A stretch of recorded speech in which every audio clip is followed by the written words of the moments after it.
All right, guys, quick little tool haul. I think this is the only thing I've gotten recently. If you saw the video where I was working on the 2011 Equinox for a lady, I mentioned this tool. I didn't have it. I went ahead and bought one because I've had to do that repair on several different vehicles, and as I highlighted in the other video, sometimes the pickle fork can damage or at least scar up, which is still damaging, parts that you have to reuse, whether it's, slight damage to the transmission case or to the extension on some of those that go through the bracket when the passenger side CV axle goes through the bracket, like in that 2011 Equinox. So I went ahead and bought this OTC slide hammer. It's basically a slide hammer. And it say inner CV joint puller, but all it is a slide hammer with this 7507 adapter on it, which this is, I measured it with my calipers off screen. 47 millimeters is the opening, and you can get different size forks for different size CV axles. So this is a small one, and I'll probably end up ordering the 63 millimeter one so that I can use this on a wider range of vehicles. Okay, so as you can see, they have different forks and different attachments. You can get an extension to make it longer if you're dealing with a bigger vehicle and you need to have a longer reach. So and they are different heads. Like this is the 7507, and then you can get other forks, and they don't have to be made by OTC because I guess the industry has just used this as a standard. I don't know who came up with the standard, but the rod and the threads, this is going to be what they call 5/8 by 18. And I noticed when I was like researching products and finding which one to buy, I chose OTC because I know they make quality products, and I like their stuff. I got some of their stuff, and so I went with the OTC one. Felt like it'd be a quality one. It's an 8-pound slide hammer. So I went with the OTC, and I noticed that they're using a 5/8 by 18 on the threads because this piece is threaded, and many others that I saw on Amazon from your Chinese knockoffs and no names or whatever, who make these little fork adapters, and many other people that make slide hammers, they're still using 5/8 by 18. So seeing that, I was real happy because I was like, oh, I can get more attachments for it from any manufacturer. So if I feel like the OTC ones are a little too pricey, this whole thing could be had for like $100. Okay, pretty much anywhere. Go to buy now, and link doesn't work, but I'll back up. You can get these things. See, there's at Napa, you can get a different fork, $24. Some of them, they want more, but I did notice that a lot of them are using that 5/8 by 18 thread. So it'll be easy to, now some people sell them for more. Like this guy wants 120, but you can get them for like $85 from JB Tools, and they want $50 for just that fork, which is the same one that comes with it. Amazon, $53. And there's some more pickle forks, which I need to buy a couple more. Some more pickle forks. But here we go. JB Tools has it for $84.40. Granger, $118. Now I bought mine from Granger because it's one of my vendors, and I buy stuff at least once a month from them, just to, if it's something that I need and I can buy it from them, even though it might be a little more money, $20 more, to keep my account active. you know, and it helps me as far as that side of business credit. So that's the only reason I bought it from them. I could have went to their sister company Zorro and got it for the same price JB Tools had it, but I didn't find that out until after I ordered it. And that's kind of weird that because the Zorro does business net 30 accounts too, so I don't get it. But anyway, you can get them from a lot of different people and see like that front hub attachment. Put that on your slide hammer.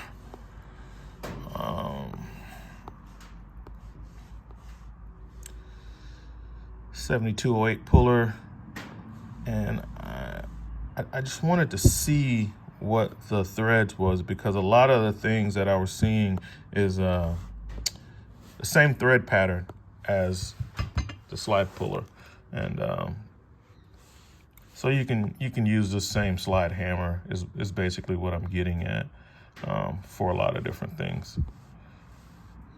without having to buy a different one. You can just put on different attachments like this. I'm sure it's the same thread pattern. But if not, somebody makes one that is going to be a 5/8 by 18. So that's what we got.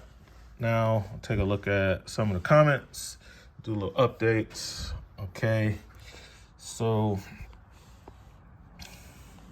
XX says, okay, the Max X, okay, talking about the Max. All right, he's got 72, he likes it. He found a deal on eBay for that ratchet, talking about the video we did on the Mac Access ratchets. JS 12278, he's making a point that he thinks the Icon T8 is overpriced and that you can get a better tool for the same or less money. And that's probably true. But as you guys know, I like to try out new tools, and Harbor Freight, you know, it's not like you can just go to Walmart and pick up a scan tool, not a professional level scan tool. You're either going to get that off of a tool truck, or you're going to order it off the internet and you have to wait. So if you needed one day, and it was a difference of you spending $200 at a shop or scanning your own vehicle, and you wanted to buy one and you can get one locally, then, you know, there's an option there that I took. Just buy one, and may not be the best one for every application, but if it can do what you want it to do, that's fine. So I personally, I see what he's saying, and he is correct. They're all, that is a lot of money for a scan tool that isn't proven yet. And there's other scan tools that are more established, like the Altels and your Launches and your Think tools, that are about the same money, some of them a little less, some of them more, that you could get that are proven. He doesn't say that, but I'm saying that. And to add to the point, so if you can afford to wait and you're not like me and you just like to test out new tools, then, you know, so it's JS, that's going to be based on the individual, right? Everybody has a different reason for doing what they do, and some people just like to test out new tools. If no one bought it, then none of us would know what the capabilities are. So you know, that's going to be up to the individual person. You know, I always say, buy what works for you, buy what you like. If it fits your circumstance, then buy it. You know, for me, grabbing the T8, I wanted a scanner that could do Chryslers without me going after the gateway module. And I wanted it right then and there that day to work on a car that I needed to finish that weekend. And I did not want to send the vehicle back to a shop that didn't do a good job and charged almost $200 just for a scan. So you pay $900 for a scanner that you need right then and there. to save $200, and then you still have the scanner. That's basically what I did. But for me, and that might not be the right choice for a lot of other people, but for me, I like trying new tools anyway. So I wanted to check it out and review it, see what it was all about, so I could share it with my viewers. So if you guys didn't have to have one that day, maybe you'll wait, maybe you'll get it. I don't know. Now, I do prefer the Autel scanners. They are established and they've been around for a long time, and I'm happier with them. I really like the Think Tool Pros, especially some of the older ones, and the launch scanners. I'm not a big fan of them because of the way they nickel and dime you on software that should be included with the tool. It should be a full-featured tool. I shouldn't have to pay extra money to do an oil reset or cylinder balance. Like on any other tool, all of that stuff's included in the price of the tool. But I think what they do is they kind of make it seem like their tool is cheaper, but it's not. But they lock you out of features that the tool is already capable of doing. They just don't give you access to it. And I'm not a big fan of that, so that's why I don't really like the launch scanners. But yeah, the Think Tool Pros, I think those are great. All right, so 505 wants to know, can the scanner do fuel injector balance tests? Anything like that is going to be vehicle specific. It's kind of hard to ask a question, well, can the scanner do this or can the scanner do that? It is based on the vehicle you have. You know, can the scanner write a VIN to a used ECU? Yeah, it might work on a Dodge Journey, but it might not work on a Cadillac STS. So that's going to be vehicle specific. You got to get with the manufacturers and on specific questions like that. You got to do your research on that, man. Kevin says the Icon T8 is too early for anything, in his opinion, and they should have start selling it all. So he's saying basically, as I was mentioning earlier in the comment, that he doesn't think he's basically saying the scanner is not proven. Well, it's a new scanner, and it's not proven. It's a new scanner. And it says that they should have started selling it with all of its features, not as people buy it. I'm going to hold off maybe a year or two. That's not bad advice, because as time goes on, from the people like me and you guys out there who just like to try new things and say, hey, I'll get it, you know, to some people that's way too much money, but for other people, that's not so much money. So we got to keep that in perspective too, guys, that we're all in different tax brackets. So for one guy, $900 might seem like an obscene amount of money to spend on a tool like that. And to somebody else, you know, they may spend $200 or $300 each time they go out to eat. So that's, you know, so we got to keep that in mind when you're sharing your thoughts. That's fine, but everybody's not in your tax bracket. Some people are in higher tax brackets. Some people are in lower tax brackets. Okay. So I don't focus too much on the financial part when I come to like reviewing a tool and stuff like that. That's not to say that something can't be outrageously priced. It is to say that to me it might be outrageously priced, but to someone else it might be perfectly fine. All right, so yeah, wait a couple years, see how it turns out. There's some things that I wish was different. I wanted a topology on the T8, and there's some bugs and a lot of software updates that, you know, this first year or two is going to be growing pains on that scanner. So good comment, bro.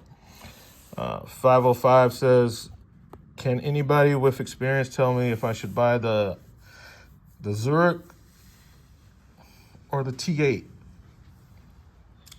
I would probably say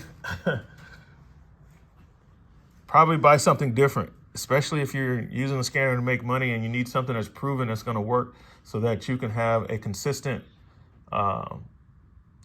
scanner that's going to do what you need to do. Maybe you buy a ThinkTube or an Altel or a Snap-on scanner or something else that is proven and guaranteed to work. Okay. 8 power. Thanks for the video. Okay, nice, sweet. I appreciate that. And he's talking about the CV AXLE video where I was talking about that tool. And then John Deere says he got the 903, which is the 3/8. He love it. Should try the DCF 923. I have like 10. I have 10 different impact wrenches. So I may have that one. Phoenix is a quality product, says JS12278. Okay, that's good to know. I recently bought the Phoenix light.